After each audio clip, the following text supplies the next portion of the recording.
അതിന് നമുക്ക് കിട്ടിയിരിക്കുന്ന വചനം മത്തായിയുടെ സുവിശേഷം 21 അധ്യായം 5 വാക്യമാണ്. സിയോൻ പുത്രിയോട് പറയുക, ഇതാ നിന്റെ രാജാവ് വിനയാന്വിതനായി കഴുതയുടെയും കഴുതക്കുട്ടിയുടെയും പുറത്ത് നിന്റെ അടുത്തേക്ക് വരുന്നു. ഇത് സക്കറിയ പ്രവചനം 9:9 പൂർത്തീകരണമാണ്. യുഗങ്ങൾക്ക് മുമ്പ് സക്കറിയ പ്രവാചകൻ പ്രവചിച്ചതാണിത്. സിയോൻ പുത്രി അതിയായി ആനന്ദിക്കുക, പുത്രി ആർപ്പ് വിളിക്കുക, ഇതാ നിന്റെ രാജാവ് നിന്റെ അടുക്കിലേക്ക് വരുന്നു. അവൻ പ്രതാപവാനും ജയശാലിയുമാണ്. അവൻ വിനയാന്വിതനായി കഴുതക്കുട്ടിയുടെ പുറത്ത് കയറി വരുന്നു എന്നാണ് പ്രവചനം. ഈശോയുടെ രാജകീയ പ്രവേശനത്തിലൂടെ നമുക്കറിയാം ഈ പ്രവചനം പൂർത്തിയാവുകയാണ് ചെയ്യുന്നത്. ഈശോ കുതിരയുടെ പുറത്ത് യുദ്ധവീരാളിയായിട്ടല്ല വരുന്നത്. കഴുതയുടെ പുറത്ത് സമാധാനത്തിന്റെ മൃഗമായ കഴുതയുടെ പുറത്ത് വിനയാന്വിതനായിട്ടാണ് വരുന്നത്. ദൈവവും കർത്താവും ദൈവം തന്നെയുമായ ദൈവപുത്രൻ എത്ര വിനയത്തോടെയാണ് കഴുതയുടെ പുറത്ത് എഴുന്നള്ളുന്നത്. രാജാവാണ്, ദൈവമാണ്. അപ്പോൾ നാം എത്രമാത്രം നമ്മുടെ ജീവിതത്തിൽ വിനയം പ്രാവർത്തികമാക്കണമെന്ന്, നമ്മൾ എത്രമാത്രം വിനയമുള്ളവരായിരിക്കണമെന്ന് നമ്മെ ഈ ഇതിലൂടെ നമ്മെ ഈശോ പഠിപ്പിക്കുകയാണ് ചെയ്യുന്നത്. നമ്മൾ അവിടുത്തെ വെറും സൃഷ്ടിയാണ്, കളിമണ്ണുകൊണ്ട് സൃഷ്ടിക്കപ്പെട്ടവരാണ്. ഇന്ന് വിരിഞ്ഞ് നാളെ വെയിലിൽ വാടിപ്പോകുന്ന വെറും ചെറുപുഷ്പം മാത്രമായ ഒരു ലില്ലിപ്പൂ മാത്രമായ നമ്മൾ, കളിമണ്ണ് മാത്രമായ നമ്മൾ എത്രമാത്രം വിനയത്തിൽ ജീവിക്കണമെന്ന് ഈശോ നമ്മെ പഠിപ്പിക്കുകയാണ് ചെയ്യുന്നത്. പരിശുദ്ധ മാതാവ് പറഞ്ഞതുപോലെ, ഇതാ കർത്താവിൻ്റെ ദാസി എന്ന് പൂർണ്ണമായും കർത്താവിന് വിട്ടുകൊടുത്തുകൊണ്ട്, നമുക്ക് സ്വന്തമായി ഒന്നുമില്ല, ദൈവം തന്നതല്ലാതെ നമ്മുടെ ജീവിതത്തിൽ നമുക്കൊന്നുമില്ല. പൗലോസ്ലീഹ 1 കൊറിന്തോസ് 4:7 നമ്മോട് ചോദിക്കുന്നുണ്ട്, ദാനമായി ലഭിച്ചതല്ലാതെ നിനക്ക് എന്തുണ്ട് എന്ന്. എത്ര സത്യമാണ്! ദൈവം തന്നതല്ലാതെ, ദാനമായി ലഭിച്ചതല്ലാതെ നമുക്ക് എന്തുണ്ട് നമ്മുടെ ജീവിതത്തിൽ? എല്ലാം ദാനമായിരിക്കെ നമ്മൾ എന്തിന് അഹങ്കരിക്കണം? നമ്മുടെ ഉള്ളിലെ അഹത്തെ, നമ്മുടെ അഹങ്കാരത്തെ ഈ നോമ്പുകാലം നമുക്ക് പിഴുതെറിയാം. ഇനി മേലിൽ പാപം ചെയ്യരുത് എന്നാണ് പാപിനിയായ സ്ത്രീയോട് ഈശോ പറയുന്നത്. കഴിഞ്ഞ കാലം നമുക്ക് മറക്കാം. ഇനിയുള്ള കാലം നമുക്ക് പിഴവുകൾ സംഭവിച്ചിട്ടുണ്ടെങ്കിലും ഈശോ നമ്മോട് പൊറുക്കുന്ന കർത്താവാണ്. വിനയം നമ്മുടെ ജീവിതത്തിൻ്റെ ഒരു ഭാഗമാക്കാം. വിനയവും സൗമ്യതയുമുള്ള ഒരായി നമുക്ക് മാറാം. ഈ നോമ്പുകാലം നമുക്ക് അതിനായി ഒരു തീരുമാനമെടുക്കാം, ഒരു പ്രതിജ്ഞ എടുക്കാം. അഹങ്കാരം ലേശമെങ്കിലും നമ്മുടെ ഉള്ളിലുണ്ടെങ്കിൽ അതെല്ലാം തൂത്തുകളഞ്ഞ് നമുക്ക് വിനയത്തോടെ ജീവിക്കാം. അതുപോലെ ഈശോ പറയുന്നു, ഞാൻ നിങ്ങളെ റോമക്കാരുടെ അടിമത്തത്തിൽ നിന്നും രക്ഷിക്കാൻ വന്നവനല്ല, മറിച്ച് പിശാചിൻ്റെയും പാപത്തിൻ്റെയും അടിമത്തത്തിൽ നിന്നും ഇസ്രായേൽ ജനതയെ മാത്രമല്ല മാനവരാശിയെ മുഴുവൻ രക്ഷിക്കാൻ വന്നവനാണ് എന്ന് ഈശോ നമ്മോട് പറയുന്നുണ്ട്. ഞാൻ വന്നിരിക്കുന്നത് നീതിമാന്മാരെ വിളിക്കാനല്ല, പാപികളെ പശ്ചാത്താപത്തിലേക്ക് ക്ഷണിക്കാനാണ് എന്ന്. പാപികളെ രക്ഷിക്കാൻ വന്നവൻ നമ്മുടെ പാപങ്ങളെല്ലാം ചുമരിലേന്തി നമുക്ക് വേണ്ടി പരിഹാരം ചെയ്തു, നമ്മെ വീണ്ടെടുത്തു. നാം ആ രക്ഷ നേടിയെടുക്കണം. നമ്മുടെ പശ്ചാത്താപത്തിലൂടെ, പാപത്തെ വിട്ടുള്ള വഴിയിലൂടെ, നന്മയിലൂടെ നമുക്കത് നേടിയെടുക്കാം.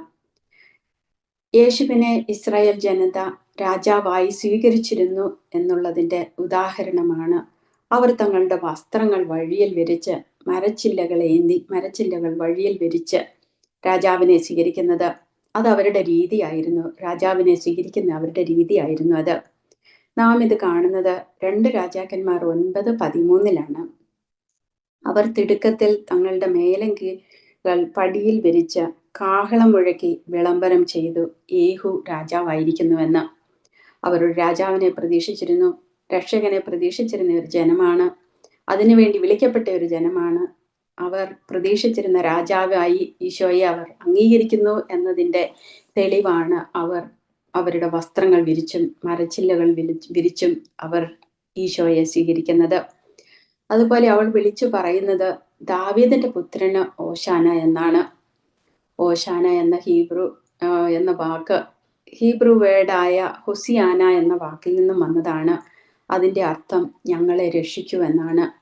ദാവീദിന്റെ പുത്ര, അവർക്കറിയാം ദാവീദിന്റെ വംശത്തിൽ നിന്നാണ് രക്ഷകൻ പിറക്കുക എന്ന പ്രവചനമുള്ളതായിട്ട് അവർക്കറിയാം. മത്തായി ശ്ലീഹായുടെ വംശാവലിയിൽ നാം കാണുന്നുണ്ട്, യൗസേപ്പിതാവിൻ്റെ വംശാവലി പറയുമ്പോൾ അതിൽ കാണുന്നത് ദാവീദിന്റെ വംശത്തിൽ നിന്നാണ് യൗസേപ്പിതാവ് പിറക്കുന്നത്. അങ്ങനെയാണ് ദാവീദിന്റെ പുത്രൻ എന്നുള്ള ആ പ്രവചനം ഇവിടെ പൂർത്തിയാകുന്നതെന്ന് വംശാവലിയിൽ നാം കാണുന്നുണ്ട്. അതുപോലെ ഞങ്ങളെ രക്ഷിക്കൂ എന്ന് വിളിച്ചു പറയുന്ന ജനതയെ രക്ഷിക്കുക തന്നെയാണ് ചെയ്യുന്നത് ഈശോ. അവരെ മാത്രമല്ല, മാനവരാശിയെ മുഴുവൻ രക്ഷിച്ചു.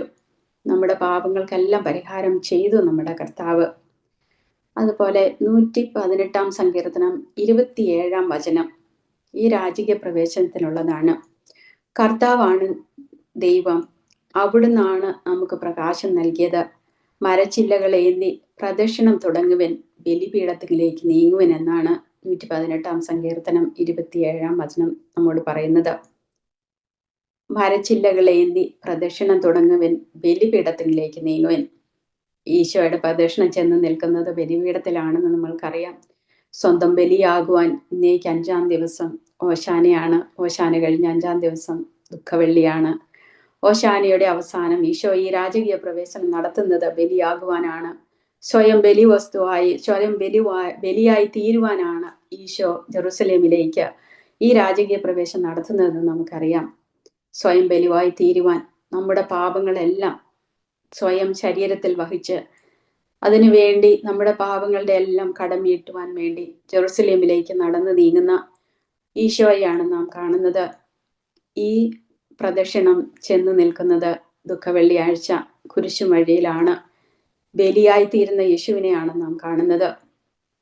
ഞാൻ ഓർക്കുന്ന ചെറുപ്പത്തിൽ ഓശാന ഞായറാഴ്ച കുരുത്തോല കിട്ടുമ്പം അത് ഉടനെ അത് എടുത്തിട്ട് അത് കിട്ടുമ്പോഴേ അത് മുറിച്ചിട്ട് അതിൻ്റെ അറ്റത്ത് ഒരു കുരിശുണ്ടാക്കി വെക്കും. അന്നതിൻ്റെ അർത്ഥമൊന്നും അറിയത്തില്ല, പക്ഷെ ഇപ്പം മനസ്സിലാവുന്നത് എത്ര അർത്ഥവത്തായിരുന്നു അതെന്ന്. കാരണം ഈ ഘോഷയാത്ര ഓശാന ചെന്ന് നിൽക്കുന്നത് കുരിശിലാണ്. ആ കുരിശിലെ ബലിയിലാണ് നാം എത്തിച്ചേരുന്നത്. അതുപോലെ ഈ സമയത്ത് നാം ഓർക്കേണ്ടത് ദാവീദിന്റെ പുത്രൻ ഓശാന എന്ന് വിളിച്ചു പറയുന്ന ജനം തന്നെയാണ് 5 ദിവസങ്ങൾക്ക് ശേഷം ദുഃഖവെള്ളിയാഴ്ച ഇവനെ ക്രൂശിക്കുക എന്നും വിളിച്ചു പറയുന്ന അതേ ജനം തന്നെയാണ് വിളിച്ചു പറയുന്നത്. നമ്മളും ഇങ്ങനെ വിളിച്ചു പറയുന്നവരല്ലേ എന്ന് ഈ നിമിഷം നാം ചിന്തിക്കണം. നമ്മുടെ ജീവിതത്തിൽ ദൈവത്തിൽ നിന്ന് ദാനങ്ങൾ സ്വീകരിക്കുമ്പോൾ നാം അതെല്ലാം സ്വീകരിച്ച് ഈശോയെ വാഴ്ത്തും സ്തുതിക്കും. അടുത്ത നിമിഷം നമ്മുടെ ജീവിതത്തിൽ സഹനങ്ങളും പ്രയാസങ്ങളും ബുദ്ധിമുട്ടുകളും വരുമ്പോൾ, അല്ലെങ്കിൽ തിന്മയുടെ വഴിയിലേക്ക് പോകുവാനുള്ള പ്രലോഭനം കിട്ടുമ്പോൾ നാം തിന്മയുടെ വഴിയിലേക്ക് പോകുന്നു. ഓരോ നിമിഷവും നാം പാപം ചെയ്യുമ്പോൾ നാം വിളിച്ചു പറയുകയല്ലേ ഇവനെ ക്രൂശിക്കുക എന്ന്.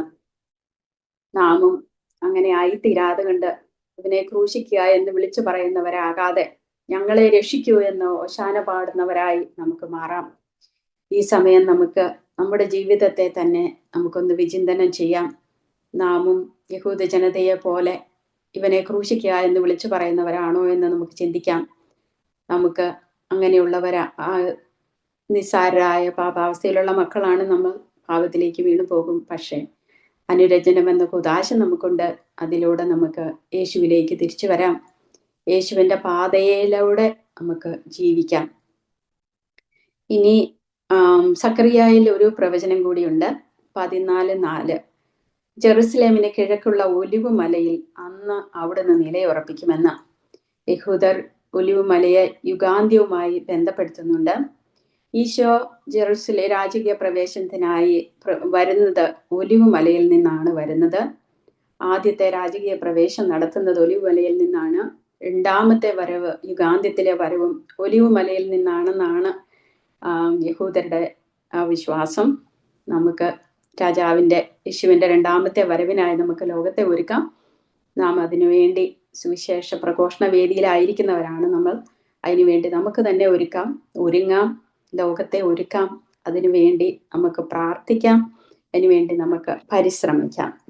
113 സങ്കീർത്തനം 131 സങ്കീർത്തനം നമ്മുടെ ജീവിതത്തിൽ നമുക്ക് പ്രാവർത്തികമാക്കാം. കർത്താവെ, എൻ്റെ ഹൃദയം അഹങ്കരിക്കുന്നില്ല, എൻ്റെ നയനങ്ങളിൽ നിഗളമില്ല. എൻ്റെ കഴിവിൽ കഴിഞ്ഞ വൻ കാര്യങ്ങളിലും വിസ്മയാവഹമായ പ്രവൃത്തികളിലും ഞാൻ വ്യാപൃതനാകുന്നില്ല. മാതാവിൻ്റെ മടിയിൽ ശാന്തനായി കിടക്കുന്ന ശിശുവിനെ എന്ന പോലെ ഞാൻ എന്നെ തന്നെ ശാന്തനാക്കി. ശാന്തമായി ഉറങ്ങുന്ന ശിശുവിനെ പോലെയാണ് എൻ്റെ ആത്മാവെന്ന് സങ്കീർത്തകനോടൊപ്പം 131 സങ്കീർത്തനത്തോടൊപ്പം നമുക്കും പ്രാർത്ഥിക്കാം. അതിനുവേണ്ടി ശ്രമിക്കാം. അതായിരിക്കട്ടെ നമ്മുടെ ജീവിത ലക്ഷ്യം. ശാന്തമായി എല്ലാം വിട്ടുകൊടുത്ത് ഒരു ശിശുവിനെ പോലെ ഇതാ അപ്പ ഇതാ അമ്മേ എന്ന് പറഞ്ഞ് എല്ലാ കാര്യങ്ങൾക്കും ദൈവത്തെ ആശ്രയിക്കുന്ന പൂർണ്ണമായ വിട്ടുകൊടുക്കലിലൂടെ പൂർണ്ണമായും വിട്ടുകൊടുത്തുകൊണ്ട് ഈശോയെ ഞങ്ങളുടെ ജീവിതത്തെ നയിക്കണമേ, പരിവർത്തനപ്പെടുത്തണമേ, നയിക്കണമേ എന്ന് പറഞ്ഞുകൊണ്ട് ഒരു കൊച്ചു കുഞ്ഞിനെ പോലെ ഈശോയിലേക്ക് കൈനീട്ടിക്കൊണ്ട് നമുക്ക് ജീവിക്കാം. അത്രമാത്രം നമുക്ക് എളിമപ്പെടാം. അതായിരിക്കട്ടെ ഈ നോമ്പ് കാലത്തിൽ നമ്മൾ എടുക്കുന്ന തീരുമാനം. അതിനുവേണ്ടി നമുക്ക് പ്രാർത്ഥിക്കാം. നമ്മൾ ഇവിടെ ആയിരിക്കും. നമ്മളെല്ലാവരെയും ഇതിലേക്ക് വരാൻ സാധിക്കാത്ത എല്ലാ മക്കളെയും ദൈവം ഇതിനായി ഒരുക്കട്ടെ, അനുഗ്രഹിക്കട്ടെ എന്ന് പ്രാർത്ഥിച്ചുകൊണ്ട് ഈശോ മിശിഹായ്ക്ക് സ്തുതിയായിരിക്കട്ടെ. Praise the Lord.